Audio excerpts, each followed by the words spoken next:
The live TV, सच सबसे आगे। दोस्तों, द लाइव टीवी देख रहे हैं आप। आपके साथ मैं हूं आदिल खान आजाद। पूरे फिलिस्तीन पर यहूदियों का कब्जा हो सकता है और इसके लिए बाकायदा प्लान भी बनाया जा रहा है।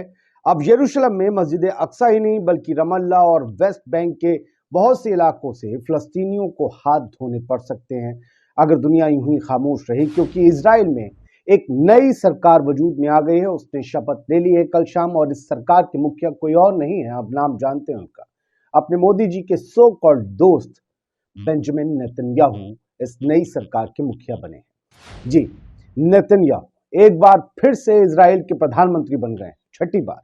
लेकिन इस बार जिन सांसदों के समर्थन से वो गद्दी पर बैठे हैं, वो सभी के सभी सांसद कट्टर यहूदी या कट्टर ज़ायनी हैं और उग्रवाद में यकीन रखने वाले लोग हैं।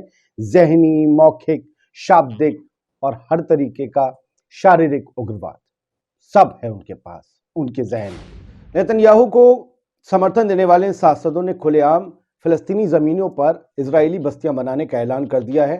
फिलिस्तीन की ज़मीन अभी और हज़ारों बेगुनाहों के और मुसलमानों के खून से नहाई जानी बाकी है। ऐसा मंसूबा तैयार किया गया है। ये कत्लो गारत न सिर्फ उग्रवादी ज़ायनियों को बल्कि भारत के भी कुछ जानवर रूपी कट्टरपंथी संगठनों को काफी खुशी देने वाले हो सकते हैं। ये कत्लो गारत के सिलसिले। अब खबर को जरा विस्तार से जान लीजिए, खबर को खबर की तरह जान लीजिए, ताकि आपको समझ आ सके कि मिडिल ईस्ट में या फिर उस रीजन में हो क्या रहा है जहां पर हमेशा से जुल्म और जबर की दास्तानें सामने आती रही इजराइल की तरफ से। बेंजामिन नेतन्याहू ने कल शाम इजराइल के नए प्रधानमंत्री के रूप में शपथ ली है। इजराइल में सबसे ज्यादा मुद्दत तक वो प्रधानमंत्री रहे। 73 साल के हैं नेतन्याहू और इस बार अपने नेतृत्व वाली जो छठी सरकार का उन्होंने गठन किया है वो बहुत अलग है, हमेशा से अलग है। इसमें कई ध्रुव दक्षिणपंथी घटक दल शामिल हैं। कई लोगों ने इस बात का खदशा जाहिर किया है कि इस समीकरण से देश की आबादी के बड़े हिस्से की सरकार के साथ असहमति हो सकती है, क्योंकि ये सरकार अरब विरोधी है, यानी मुस्लिम विरोधी है। ये सरकार फैशन विरोधी भी है, माना जाता है दक्यानुसी है, बहुत तंग सोच की है। और ये सरकार जो अब वजूद में आई, ये एलजीबीटी विरोधी भी है, यानी कि आप जानते हैं लेस्बियन, गे, बायसेक्सुअल वगैरह, ट्रांसजेंडर, इन सब को। नेतन्याहू का इजरायली संसद नेसेट के 120 सदस्यों में से 64 सदस्यों का समर्थन उन्होंने हासिल किया है, जो सभी के सभी दक्षिणपंथी, 64 के 64, यानी सभी कट्टरपंथी हैं, यानी ऊपर से खाली और अंदर से नफरत से भरे हुए। जैसे हमारे यहाँ पर भक्त और उनके राजनीतिक पापा हैं, यूपर से खाली और अंदर से नफरत से भरे। खैर, इजराइल की नई सरकार में अति कट्टरपंथी शास की तरफ से समर्थित उनकी लिकुद पार्टी शामिल है, यूनाइटेड तोरा जुडाइज्म ये शामिल है, दक्षिणपंथी ओतोजमा येहुदित पार्टी ये भी शामिल है, रिलीजियस जियोनिस्ट पार्टी और नोआम ये सब शामिल हैं। वहां कभी एक पार्टी की सरकार नहीं बनती, मिली जुली बनती और पूरी सरकार जो है वो कोई पूरा टर्म पूरा नहीं कर पाती। शपथ ग्रहण में से पहले अपने संबोधन में नेतन्याहू ने कहा कि उनकी सरकार के 3 अहम लक्ष्य होंगे। ईरान को परमाणु हथियारों की तरफ बढ़ने से रोकना, यानी परमाणु हथियार हासिल करने से पहला। दूसरा, पूरे देश में बुलेट ट्रेन चलाना। और तीसरा, अब्राहम समझौते के दायरे में और ज्यादा अरब देशों को लाना। नेतन्याहू जब भाषण दे रहे थे, इस दौरान विपक्षी सदस्य बार बार टोका टाकी कर रहे थे और उन्हें कमजोर और नस्लवादी कह रहे थे। जो प्रधानमंत्री अपना टर्म पूरा नहीं कर पाए, जिनकी सरकार गिर गई, उन्होंने बाकायदा धमकी दी है। नेतन्याहू से कहा है कि बहुत ज्यादा दिन तक तुम इस गद्दी पर बैठे नहीं रहोगे, सरकार तुम्हारी गिराने के लिए हमने अभी से काम शुरू कर दिया है, ज्यादा दिन तुम्हारी सरकार चलेगी नहीं। खैर, सोशल मीडिया और मीडिया हेडलाइंस और ट्वीट्स क्या कह रहे हैं वो देख लीजिए। राजस्थान पत्रिका ने लिखा, इजराइल के नए प्रधानमंत्री बने बेंजामिन नेतन्याहू। बेंजामिन नेतन्याहू ने पीएम के तौर पर ली शपथ। भाई, इसे दोबारा क्या लिखने की जरूरत थी, जो ऊपर प्रधानमंत्री लिख दिया था। संजय कुमार सहाय लिखते हैं, इजराइल में नेतन्याहू के नेतृत्व में कामकाज संभालेगी 37वीं सरकार। ये इजराइल की 37वीं सरकार है। दुर्भाग्य से या वहां की जो नीति है या नियति है उसके हिसाब से इजराइल में कोई भी सरकार अपना टर्म पूरा नहीं कर पाती। वहां खींचतान मची रहती है। जहां से मोदी जी के दोस्त आते हैं वहां पर लोकतंत्र पूरी तरीके से ध्वस्त है और दूसरे की जमीनों कब्जाने का चलन भी बहुत पुराना है। वो फिलिस्तीनी जिन्होंने इजरायलियों को जब ये मारे पीटे जा रहे थे, जब हिटलर इन्हें गैस कदों में डाल रहा था, तब इन लोगों ने इन्हें अपने यहाँ शरण दी थी और इन्होंने उनकी जमीनें कब्जा ली। 1947 का नक्शा अगर आप उठा के देखिए तो इजराइल इतना सा था, फिलिस्तीन इतना था, आज बिल्कुल उसके अपोजिट है।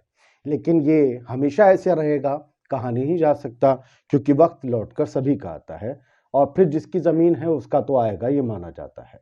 खैर, आर भारत आप सब जानते हैं, रिपब्लिक भारत किन साहब का है वो भी आप जानते हैं। उन्होंने हेडलाइन लिखी है, पश्चिमी तट की इजरायली बस्तियां शीर्ष प्राथमिकता नेतन्याहू सरकार। यानी वेस्ट बैंक की जो इजरायली बस्तियां हैं वो सबसे टॉप प्रायोरिटी पर हैं इस नेतन्याहू सरकार के। आपको ये बता दें, भले ही 1967 में जो अरब ममालिकों और इनके बीच युद्ध हुआ था, इजराइल के बीच, और अरब ममालिक उसमें हार गए थे, उसके बाद वेस्ट बैंक की बहुत से इलाके, या फिर आप यूँ समझ लें कि रमल्ला के इलाके, रमल्ला के नहीं, और जो फ़लस्तीन के इलाके हैं गाज़ा पट्टी के, वो जो कब्ज़ाए थे इजराइल ने, वहाँ पर उन्होंने अवैध बस्तियाँ बसाईं और इंटरनेशनल अथॉरिटीज़ से आज तक इजराइल की उन बस्तियों को मान्यता प्राप्त नहीं है। माना जाता है वो सारी बस्तियाँ अवैध हैं, लेकिन इजराइल उसे वैध मानता है, पूरी दुनिया उसे अवैध मानती है, पूरी दुनिया उन बस्तियों को हटाना चाहती है। इजराइल जिद पर अड़ा है, इजराइल की लॉबी अमेरिका में टॉप पर बैठती है। यही वजह है कि दुनिया पूरी इजराइल के खिलाफ बोल नहीं पाती।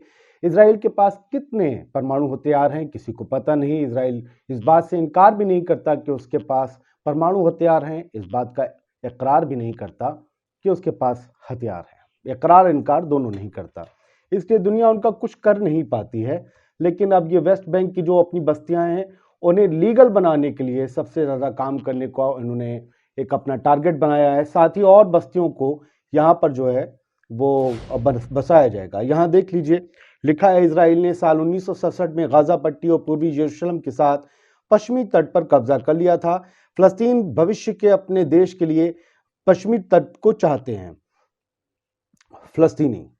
इजराइल ने इस पश्चिमी तट यानी वेस्ट बैंक, इजराइल ने इस क्षेत्र में यहूदी बस्तियां बसा दी हैं, जिनमें करीब 50,000 इजरायली, करीब 25 लाख फ़लस्तीनियों के पास रहते हैं। अब ऐसे में हमेशा एक संघर्ष की स्थिति बनी रहेगी। उसे टालने की दुनिया कोशिश करती है, लेकिन उसे बढ़ाने की कोशिश हमेशा इजराइल की तरफ से की जाती रही है। खैर, आप जो है उनकी सरकार में जो है बड़े कट्टर लोग हैं, और यही वजह है कि जो है इस सरकार को बड़े लोग ध्यान से देख रहे हैं। इजराइल की जनता से रिश्ता की हेडलाइन देख लीजिए, इन्होंने लिखा है, वेस्ट बैंक में इजरायली सेटलमेंट्स को और मजबूत करने के नेतन्याहू के बयान को फ़लस्तीन ने किया खारिज। यानी उधर फ़लस्तीन ने इस बयान को नेतन्याहू के खारिज कर दिया है। अब देखिए, नेतन्याहू प्रधानमंत्री बनते हैं तो अपने यहाँ के बहुत से लोगों को खुशी होती है। प्रदीप चौधरी उसी में से एक हैं। लिखते हैं, बेंजामिन नेतन्याहू फिर से इजराइल के पीएम बने, नेतन्याहू को हार्दिक बधाई और शुभकामनाएं। समझ में नहीं आता क्या है। अब नेतन्याहू शपथ ले रहे थे उस वक्त का है। अब देखिए, newspaper.in ने लिखा, बेंजामिन नेतन्याहू फिर बने इजराइल के प्रधानमंत्री। लैपिड जो पूर्व प्रधानमंत्री, उन्होंने कहा ज्यादा दिन नहीं रहने देंगे, कुर्सियां की पेटी मत बांधो क्योंकि जाने वाले हो। तो बीबीसी ने मेरी रिपोर्ट छापी थी कल, उसे आप अगर देखेंगे वीडियो तो अच्छा है। फ़लस्तीनियों को लग रहा है कि बेंजामिन नेतन्याहू के नेतृत्व वाली इजराइल की नई सरकार उनके लिए मुश्किलें बढ़ा सकती है। ये वीडियो रिपोर्ट है, इसे आप देखिएगा। अब देखिए, हमारे यहाँ से बधाई संदेशों का दूसरा सिलसिला शुरू होगा। नवभारत टाइम्स ने लिखा, पीएम मोदी के दोस्त बेंजामिन नेतन्याहू आज लेंगे इजराइल के प्रधानमंत्री की शपथ, सेना में रह चुके हैं कैप्टन। खैर, जो भी है, आप ये जान लीजिए दोस्तों कि हमारे यहाँ अलग तरीके से न्यूज़ चलती हैं।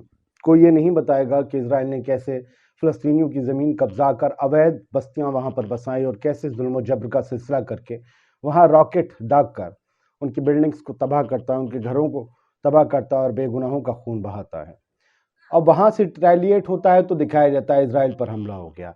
तो ये एक तरफा न्यूज़ है जो आप देखते हैं, इसलिए हम ऐसी खबरों को आपके सामने लेकर आते हैं। और शुरुआत में हमने आपसे कहा था कि पूरे फ़लस्तीन पर कब्जा हो सकता है, ऐसा इजराइल प्लान बना रहा है। तो ये उसकी पहली कड़ी होगा कि वेस्ट बैंक में और ज़्यादा बस्तियां बनाना, जो बन चुकी हैं उन्हें वैध करार देना।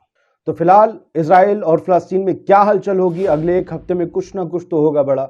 हम उससे आपको रूबरू करवाते रहेंगे, पल पल की अपडेट्स देते रहेंगे। और फिलहाल ये वीडियो अगर पसंद आया हो तो उसे दोस्तों तक ज़रूर पहुँचाएँ, हमारी हौसला अफजाई करें। जय हिंद।